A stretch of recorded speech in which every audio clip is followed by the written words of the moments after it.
اعوذ باللہ من الشیطان الرجیم بسم اللہ الرحمن الرحیم۔ ناگہانی آفت سے حفاظت کی دعا۔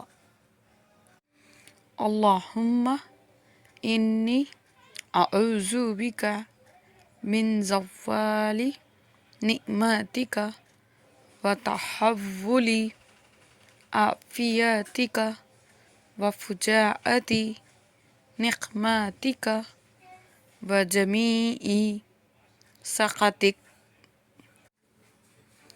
اے اللہ، بے شک میں تیری پناہ لیتا ہوں اس بات سے کہ تیری دی ہوئی کوئی نعمت چھن جائے یا تیری دی ہوئی کوئی عافیت پلٹ جائے یا تیرا کوئی ناگہانی عذاب آ جائے، اور تیرے تمام غصے اور ناراضگیوں سے تیری پناہ لیتا ہوں۔